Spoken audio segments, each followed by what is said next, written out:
Our story begins like any good Viking adventure might. The year is 800 AD. You've got stormy seas, a longships cresting a wave, and shadowy warriors raising their axes to the stormy sky. Every time Thor throws his hammer, Mjolnir echoes off the cliffs and crashes like thunder. As the ship draws closer to shore, we see it's a distant Scandinavian port town. Two priests in animal skins stand watching the new arrivals.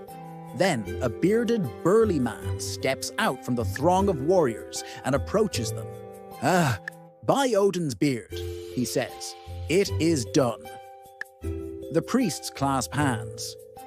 We have reached the end of the world. At least that's how an 8th century seer named Kvasir predicted it would happen. When men come riding over the sea with the hammer of Thor, the old ways will end and the age of the Christian God will begin. We know now, of course, that these two things didn't happen, at least not immediately. The Viking Age lasted another 3 centuries, and Scandinavia became Christian, mostly. But what if it hadn't? What if the Vikings never converted to Christianity? Today, we're going to find out. In 1974, Swedish historian Henrik Williams wrote a book titled The Viking Age in the English Isles, in which he argued that Viking raids weren't simply pillaging, but actually attempts to conquer territory in order to establish Norse states. While his theory was rejected by most historians, he did hit upon something significant. If the Vikings had somehow managed to continue raiding and taking over lands while retaining their old beliefs, they could have ended up building vast empires, not bad for some heathens. Let's take a look at how a polytheistic Scandinavia could have changed the world. As the European map shows, Christianity was spreading fast, but there were still many pagan pockets throughout the continent. Even in Scandinavia itself, Denmark had officially converted by the late 11th century, but Norway and Sweden still clung to the old gods. During the Viking Age, the religion of Scandinavia was a mix of Germanic paganism and older pre-Christian beliefs, brought in by settlers and traders from further south and east. There are a few surviving sources describing Norse paganism, including the Elder Edda, a compilation of religious and mythological poems, and the prose Edda by Snorri Sturluson, as well as Adam from Bremen's Gesta Hammerbergensis Ecclesiae Pontificum. But much of what we know about the subject comes from archaeological evidence. Norse paganism revolved around a belief in a pantheon of gods, with the chief deity being the All-Father Odin, god of wisdom, death, and magic. He was accompanied by a number of other major deities such as Thor, god of thunder, Fricko, goddess of fertility and motherhood, Freya, goddess of love and death, and Tyr, god of courage and war. Unlike the Semitic religions of the Middle East, Norse paganism didn't have a strict monotheistic structure and allowed for multiple deities to share importance.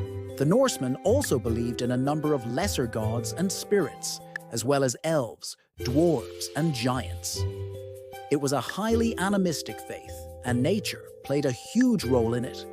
The Norsemen believed that all trees, rocks, and bodies of water had spirits that needed to be appeased.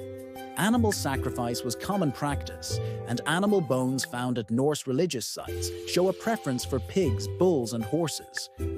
Blood drinking was also popular during ceremonies, as was the use of hallucinogenic substances. To the north, a small group of men are gathered in a clearing, their faces illuminated by the eerie green glow of a mistletoe wreath hanging overhead. One of them, a tall man with flowing red hair, takes a swig from a horned helmet and looks up towards the ceiling.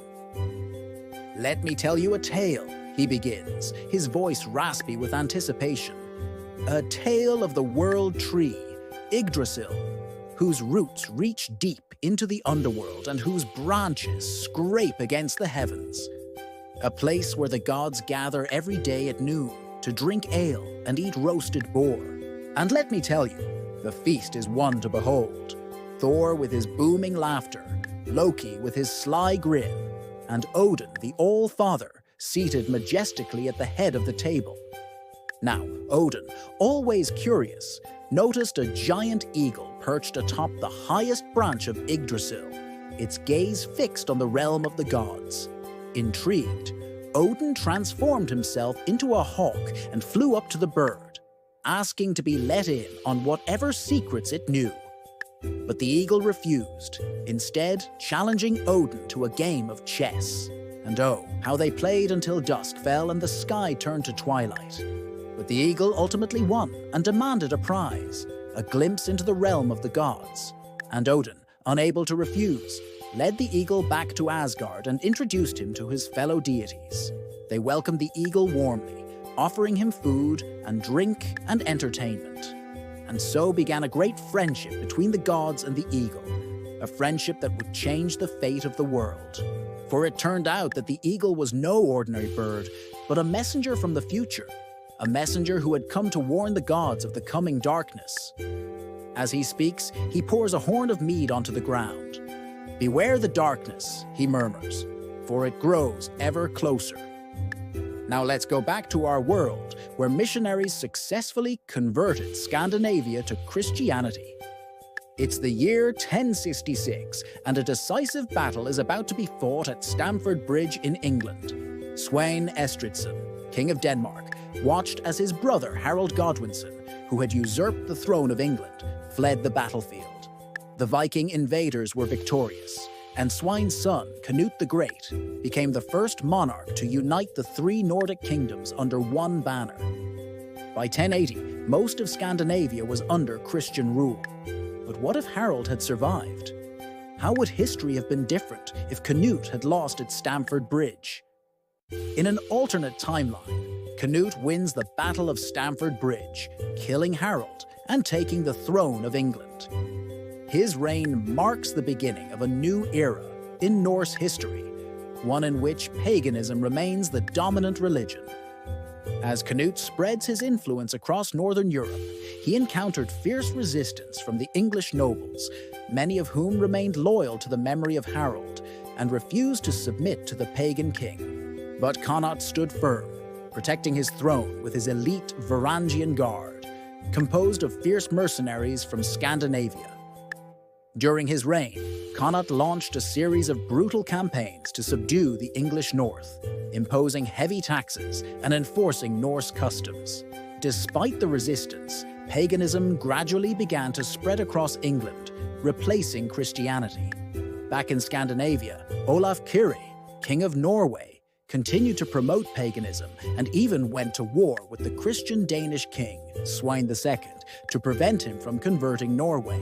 The resulting Treaty of Kvefjord recognized paganism as the official religion of Norway, cementing the dominance of Norse mythology in the north.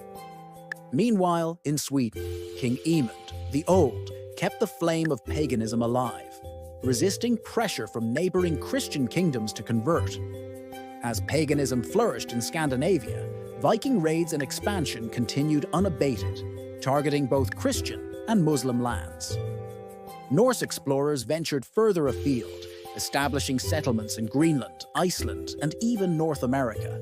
By the 12th century, Norse culture reached its peak, with great halls echoing with the sound of harps and the booming voices of skalds reciting epic sagas. But the Golden Age didn't last. Internal conflicts eventually erupted into the Viking War, a brutal conflict between Denmark, Norway, and Sweden. The war ended with the Treaty of Roskilde, which significantly weakened all three kingdoms. Soon, outside forces began encroaching on Norse lands, driven by the desire for power and wealth. The German Holy Roman Emperor Frederick Barbarossa invaded northern Italy, clashing with the Norse Kingdom of Sicily. Despite fierce resistance, the Norse were ultimately defeated, marking the end of Norse dominance. Over the next century, Christian kingdoms conquered the rest of Scandinavia, ending the Viking Age once and for all. So that's what would have happened if the Vikings never converted to Christianity. Thanks for watching.